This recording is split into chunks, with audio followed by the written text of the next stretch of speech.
Hi, I'm Bill Lennon. I'm the Vice President of Heritage Arsenal. We are making a video for tech geeks who love tech from World War II. So today we're going to talk about an object that I found actually in a secondhand store last week in my local area. Immediately I look down this dusty box and this distinctive camouflage pattern catches my eye. Only the German paratroopers of World War II used this distinctive camouflage pattern. So I knew I was onto something. And further research revealed this is a pilot chute for a personnel parachute for the German Fallschirmjäger of World War II, 1935 to 1945.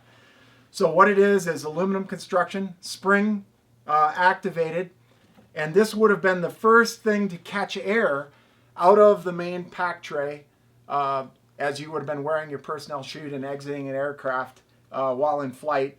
It would have caught air and it would have assisted the main canopy from deploying from your pack tray, thereby allowing you to jump much lower to the ground than your Allied counterpart. It allowed you to drop door bundles of equipment and your weapons with a certainty that those objects were going to be within arm's reach of you when you landed.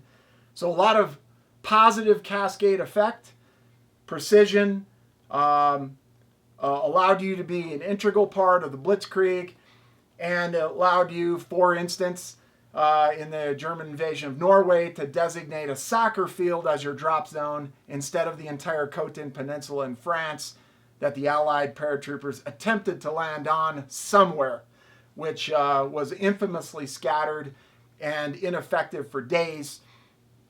Had we had this kind of technology, Allied paratroopers, we certainly would have benefited greatly from that. So we actually illustrate that by highlighting the cover of a Yank magazine here from July 1944 that shows an American paratrooper entering the aircraft getting ready to jump into France. You see the weapons, you see his reserve chute, which, by the way, the U.S. were the only ones to jump reserves during World War II. But he has no benefit of having bundles dropped to him in the way that his enemy counterpart would have expected. So he has to carry everything with him and infamously become casualties in the swollen rivers and canals of Normandy, which the Germans flooded and used as obstacles to prevent this very thing, glider landings and airborne landings. So the German paratrooper, 17 seconds in the air, landing with distinct precision, landing with his equipment intact, and is able to not have that equipment interfere with his parachute landing fall. He has 4 hand grenades, a knife, and a pistol on him at that time. Everything else in those containers. His chute, non-steerable, is deploying out of the center of his back, so he has a unique parachute landing fall to do. So none of that equipment is encumbering him as he's doing that. And obviously that's bringing injury rates down considerably, whereas Allied paratroopers did not enjoy that. It took decades for the U.S. to develop this same technology. And even by 1989, during the Panama invasion when I was a Ranger, I exited at 421 feet and was stunned by the fact of how quickly landing occurred. Was in the air just a few seconds. Well, just like the German paratroopers of World War II, we were jumping at about the same altitude, and I can tell you it goes quickly.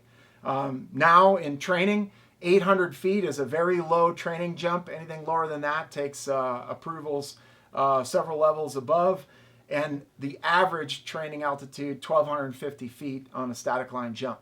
So even with this technology today, we don't even flirt with the 450 feet that the German paratroopers jumped using this cutting-edge device, a pilot chute, spring-activated aluminum that I just so happened to find in a dusty box here in Colorado Springs.